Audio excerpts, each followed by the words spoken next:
Why does someone buy? It's a question that researchers and customer insight experts have asked for many years on the retail side of the house. But what happens when you're asking an audience to buy into an idea? To explore that question, I invited Kathy Risch. She's the SVP of Shopper Insights and Thought Leadership at Acosta, and she's practiced thought leadership in the consumer space for many years. In today's conversation, we're going to explore the connection between insight and action. We'll look at the importance of passion and how success gets measured differently when you're broadcasting ideas versus delivering them one-to-one. I'm Bill Sherman, and you're listening to Leveraging Thought Leadership. Ready? Let's begin. Welcome to the show, Kathy. Hi, Bill. It's great to be here today with you. Excited to have a conversation. So am I, actually. One of the places that I want to begin in exploration is you've spent a lot of time looking at why people buy and how people buy. In fact, your title being Shopper Insights is very much related to that, tied with thought leadership. And I was thinking about the relationship between why people buy things in retail versus how they buy an idea. So let's start with the first question, which is, why do people buy in the world of retail? Yeah, what's interesting, I have been working in the field of consumer insights my whole career. And the reason I got into it actually is I was really good in math and science and was even going to go into engineering if I went the path my dad had wanted me to. But I learned more about kind of psychology, consumer behavior, and the field of marketing, and started to think about how data is so black and white, but people are not, and how they think and behave. And that's kind of what led me to this whole career, understanding how people think and how it impacts what they buy. And it really is not about the very obvious reason for a product and what it is in their face. It's all the emotions and needs behind that. And understanding that takes a lot of hard work, honestly, to really understand how people feel, what they need in their life, how a product revolves around everything in their life. And so that's really the field of shopper insights and consumer insights for me, that goes beyond the things they're buying, the services they're buying, but more the why. And so that process of digging deeper into the why, I think, makes a fantastic transition into the world of thought leadership. Individuals and organizations can have ideas, but why should anyone pay attention? You can't just put the idea out there and hope everybody will go, oh, this is brilliant, right? It's interesting because when you actually discover an insight, it's all very automatic and natural. For instance, if you're selling a product and you're trying to talk about the features or the benefits, the reality is if you actually just speak to an underlying need or challenge or frustration the consumer is having, it becomes automatic that it belongs in their life and fits into their life. So it doesn't even become a selling process. And that's the part of thought leadership that surrounds the field of consumer insights and just consumer research in general. Is it just happens naturally, bringing the underlying whys and thoughts that are thought leadership. And getting them to the right individuals, right? So you're working on behalf of manufacturers and they want to know, okay, if we launch this product or we have this product in the market, what are consumer behaviors? What are customers thinking and what's important, right? And so they're trying to close that gap between the idea that started the product and how people are using it. Yes, and it's funny because I've never even thought of all of that we're talking about, of really identifying consumer insights and leveraging those insights in the process of marketing and selling products. Like the field of thought leadership, I've been doing thought leadership my entire career without ever labeling it thought leadership. And so having this dialogue today around it, it's so interesting that this area I've been passionate in my whole career truly is thought leadership because it's connecting the dots. As a matter of fact, one of my favorite books that has been my favorite for decades, I just realized is sitting here under my laptop as we talk. It's called Hitting the Sweet Spot. And it goes back to a very simple principle of when you understand the consumer, particularly the target consumer, and you're trying to connect your product or your service with the consumer, hitting their sweet spot. If you truly think of the center of a target or the sweet spot of a tennis racket or a baseball bat, that when you truly connect your brand and product insight with the consumer's insight, that's hitting the sweet spot. And that's as simple as it is. Very hard to do, but the concept is very simple. And I feel like the thought leadership that we're doing throughout the whole industry of consumer insights is about making those connections and connecting the dots to a higher level, a higher order of thought. So you talk about the sweet spot, and I think that's a metaphor we can carry into thought leadership as well, in that good thought leadership looks almost effortless, right? And that's not true because there's a lot of planning, research, focusing, choosing a modality that you're going to get the idea out. And then someone looks at it. And if you've done your work well in thought leadership, someone looks at that and says, oh, yeah, I agree. That makes total sense. Thank you. And they don't see the sweat and the tears, whether it's the athlete like the tennis player, who's doing a fantastic serve, or the ice skater who lands an amazing jump. You don't see all of the training hours that go into that to hit the sweet spot. It just is, you see the result. Well, and it can take a long time, to your point. It can take years. If you think about, I even think back to some of my previous days, whether I was in the beauty care business or some of my clients in the food and beverage business today. It can be years that an idea is brewing. And when you truly hit that sweet spot, it becomes so obvious when the solution or the product comes out, thinking, why wasn't this here before? It may seem obvious, but it can take years. Sometimes you have to argue it internally and stand behind the idea if you truly believe there's a big opportunity. I've certainly been shut down many times with my ideas. And sometimes I do shy away from them, but if I truly believe that we're onto something, I'll stick with it. It takes a lot of time and courage to stay with it if you think you've really found that sort of sweet spot of opportunity. And you bring a point out that is worth underlining, in that ideas sometimes have a time or a season to them. And you may be ahead when you first see that insight of when the time and the season that others would be ready to accept it, right? And so I've worked with individuals who have said, yeah, I've spent a good chunk of time, years, or even sometimes a large part of their career, arguing for one big idea that they knew had power, but it wasn't time yet, right? Absolutely. Yep. And you just have to, one thing is to be repetitive, and that's okay, to continue to say it over again and never be afraid that you're repeating.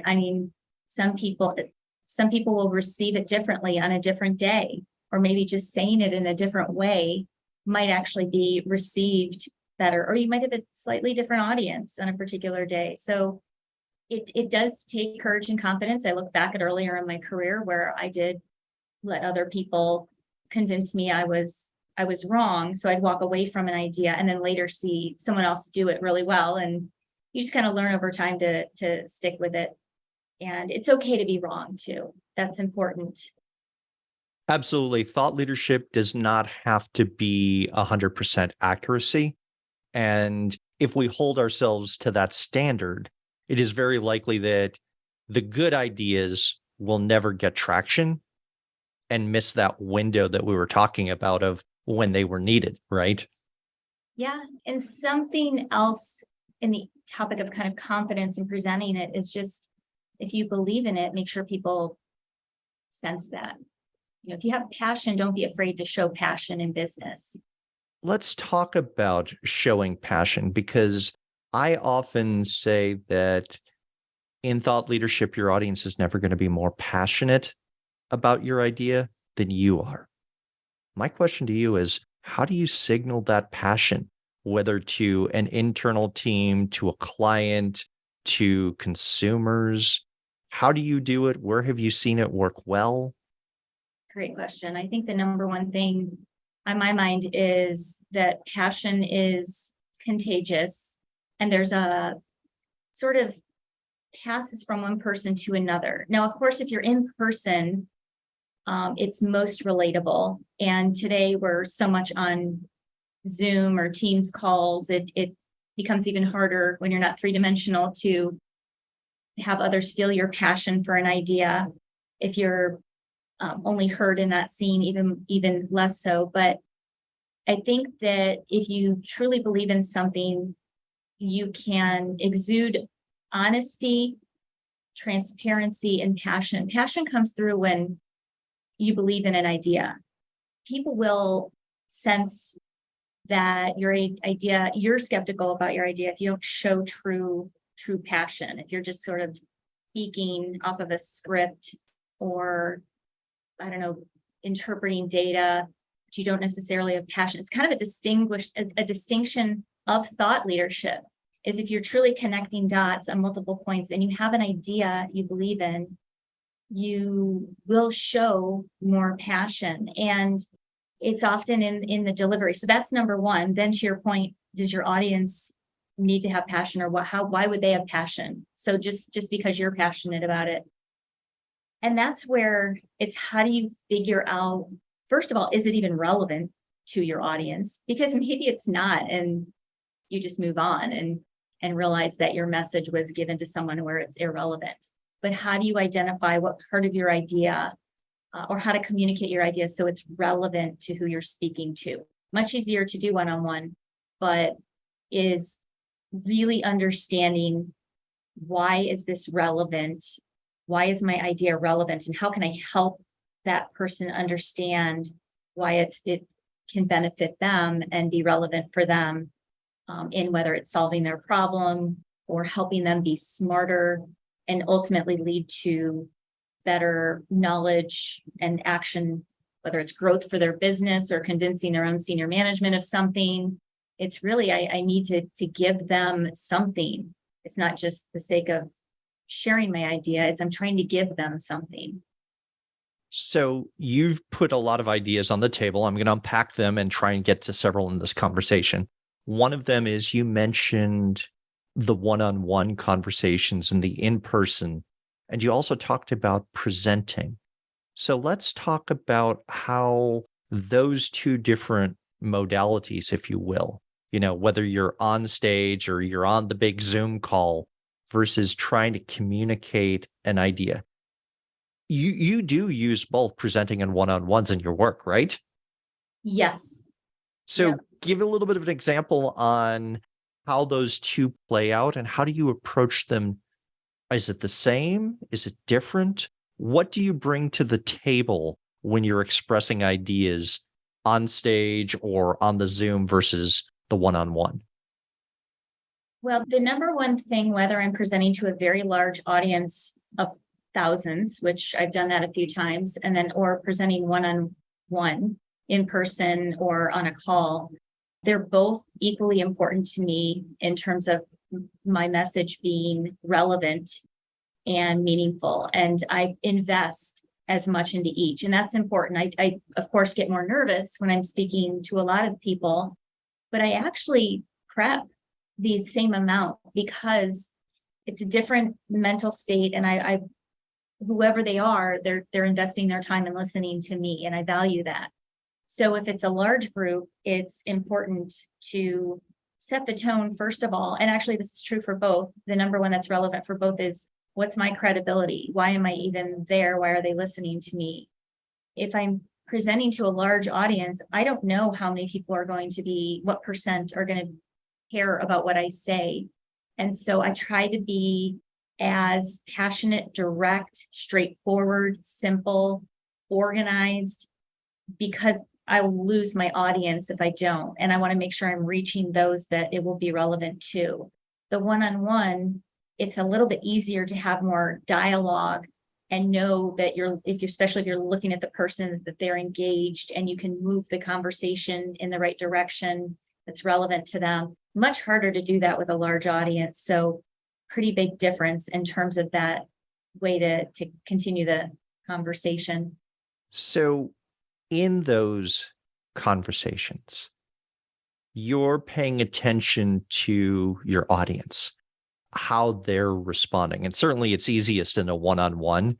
You can read their nonverbals, but how are you, regardless of the format at this point, how are you measuring success? How do you know if the idea is being heard, accepted, getting traction? How do you approach that question? Because it's a tough one.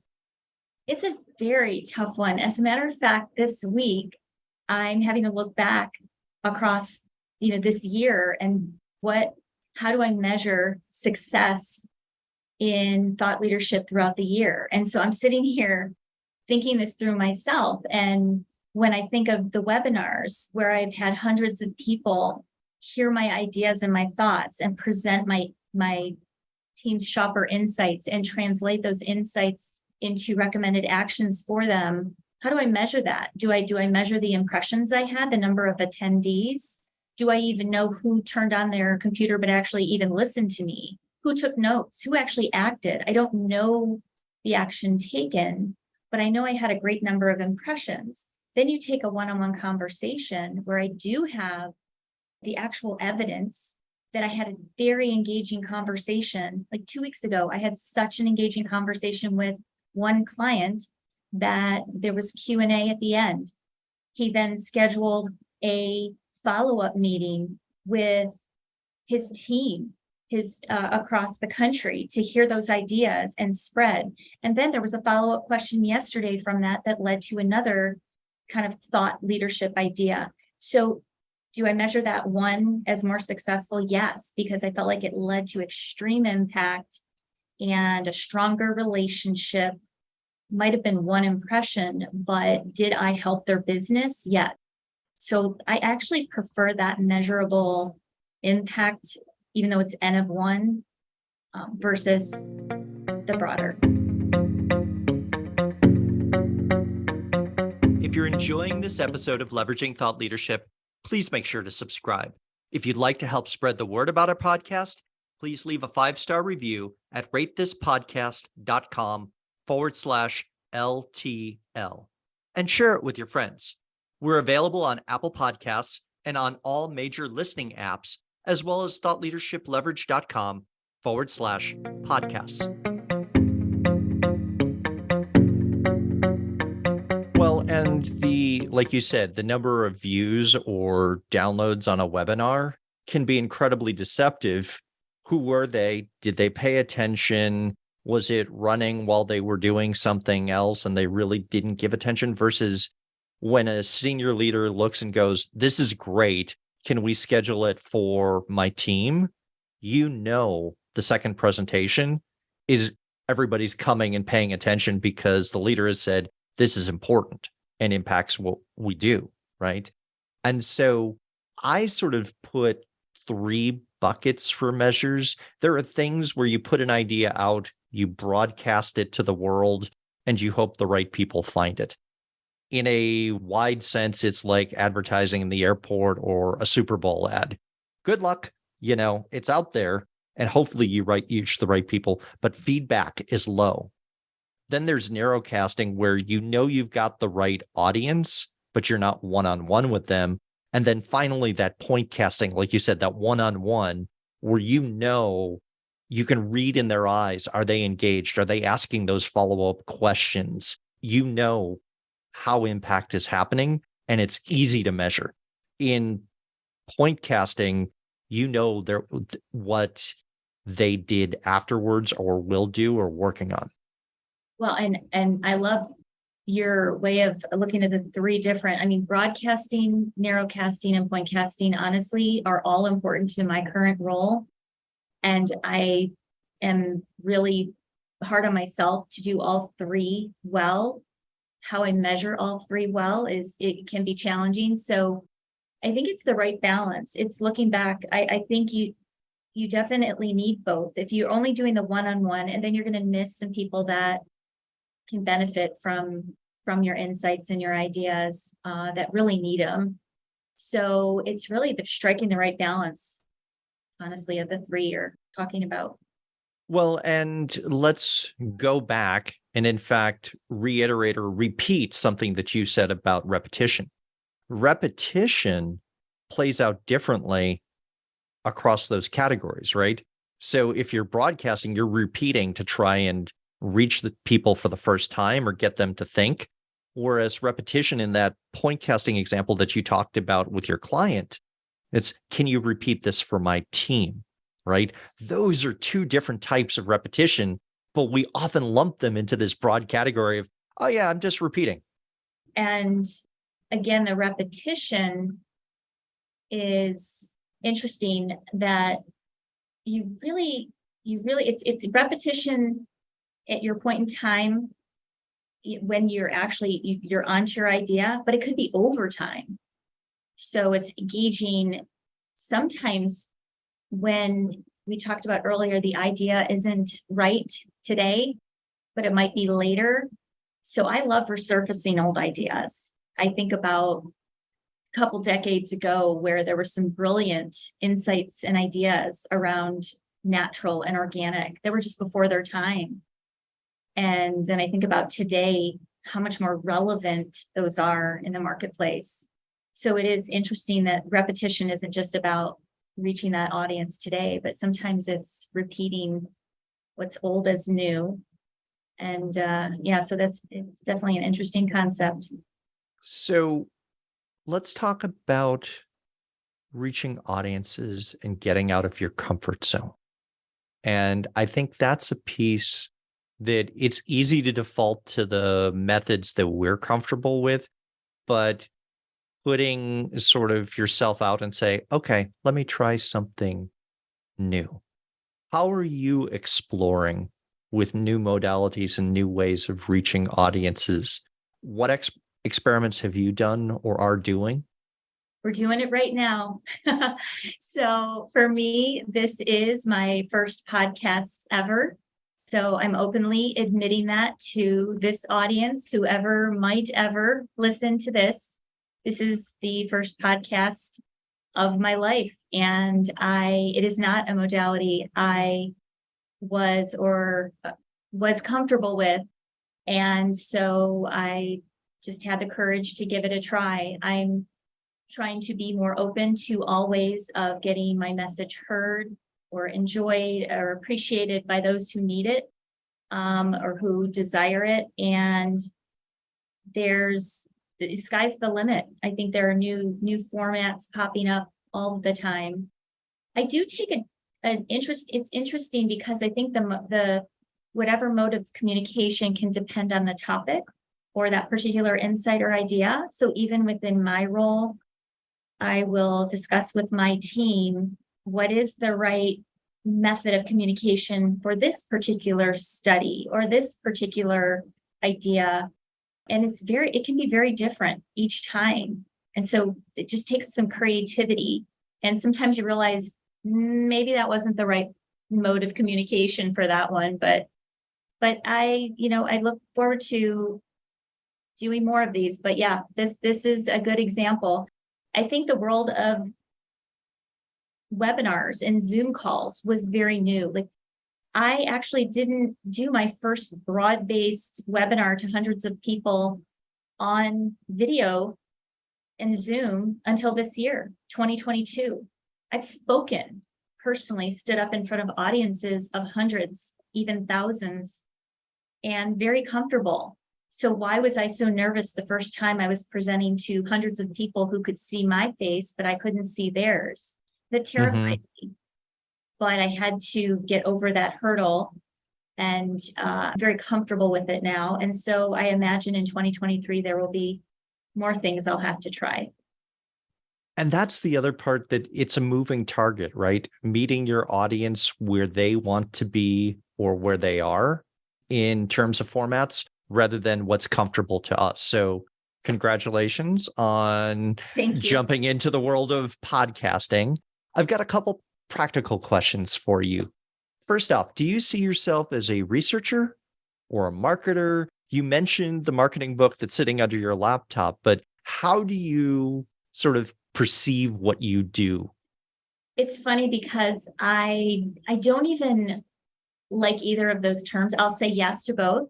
Okay. I It's How kind of do like, you perceive yourself? Yeah. So what, and I feel like over the years, just what I do is turn data into insights and understand people, understand consumers, and really people. Like, even it's become almost, as much as I'm not a consumer behaviorist, like that wasn't the job. I'm not a psychologist.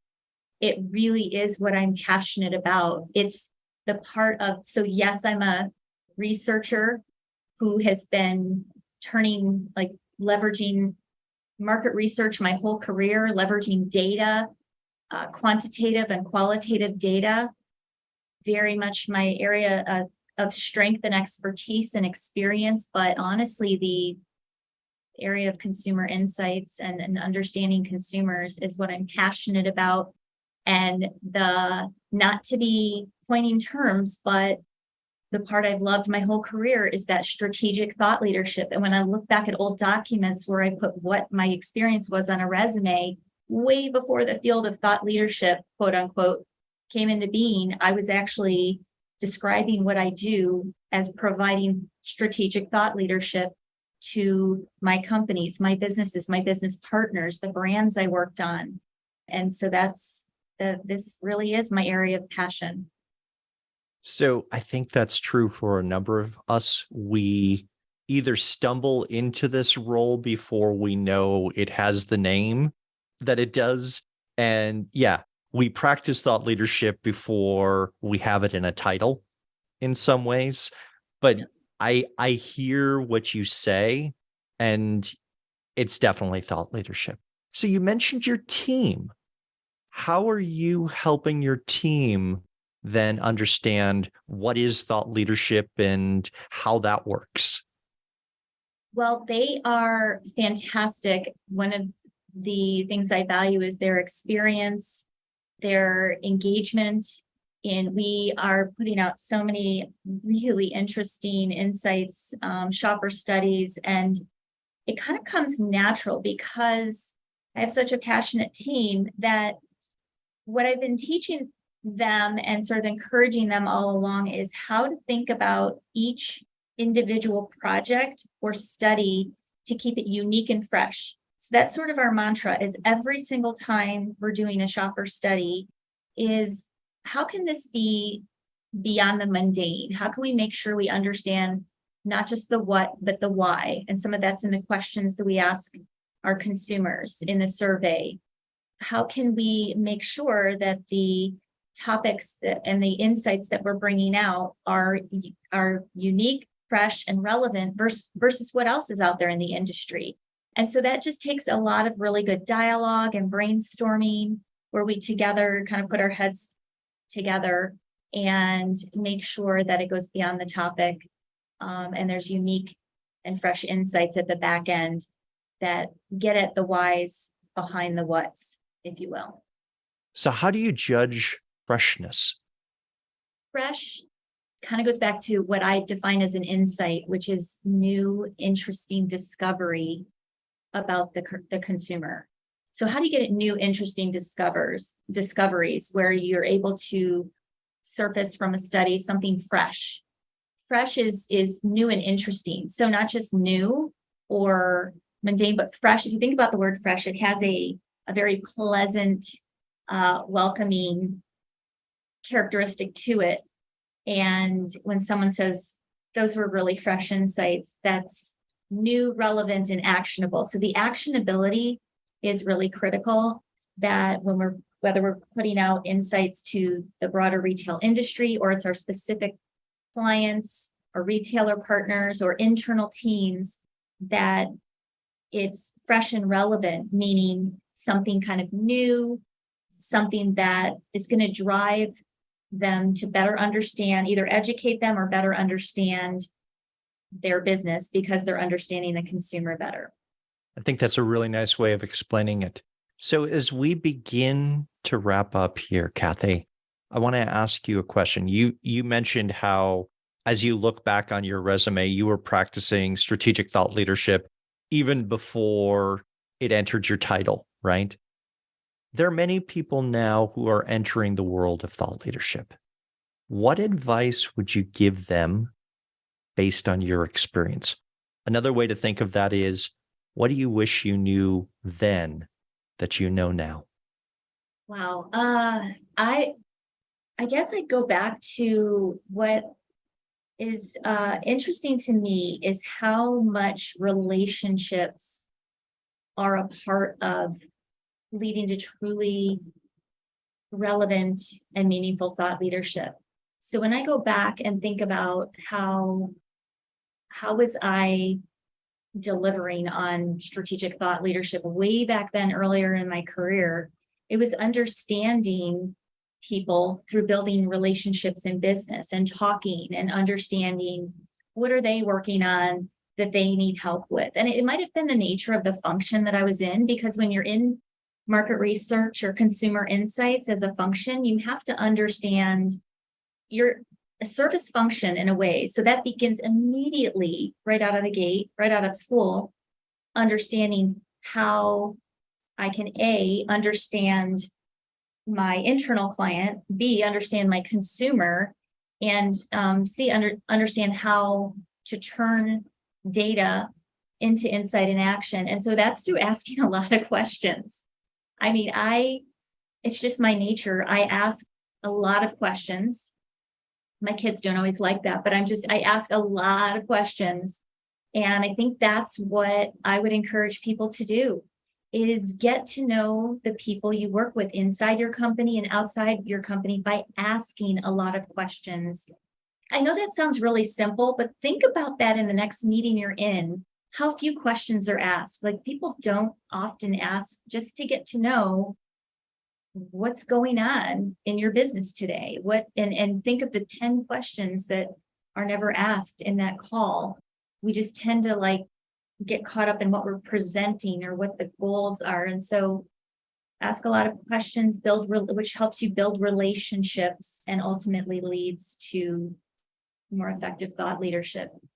I think that's great advice, Kathy. I am a strong believer on relationships. And I think the practical list of build the questions you want to ask before you go into the meeting, for curiosity, is a great way to learn.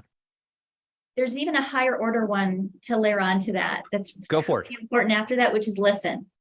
So Yes. Don't just ask, but listen. Like, I actually did listening training at one of my early jobs in my career, where I actually led a course on how to listen, which I know that sounds funny. And it's not just about listening to a consumer from the back room of a focus group, but listen to the people you're working with or listen to your clients. So ask the right questions, but it takes a lot of skill to listen well and hear what they're saying and read between the lines and make sure you're truly understanding why did they say what they said. So listening can actually be even more important and hard to do. I would completely agree with that, but it is also absolutely essential, because if you're constantly talking in thought leadership, you're missing most of the value. I learn far more by listening than by talking. And on that note, I want to thank you, Kathy, for joining us today. You have successfully completed your first podcast recording. Congratulations. Thank you for helping me achieve my goal. I really appreciate it. And thank you for being here. If you're interested in organizational thought leadership, then I invite you to subscribe to the OrgTL newsletter. Each month, we talk about the people who create, curate, and deploy thought leadership on behalf of their organizations. Go to the website orgtl.com and choose Join Our Newsletter. I'll leave a link to the website as well as my LinkedIn profile in the show notes. Thanks for listening, and I look forward to hearing what you thought of the show.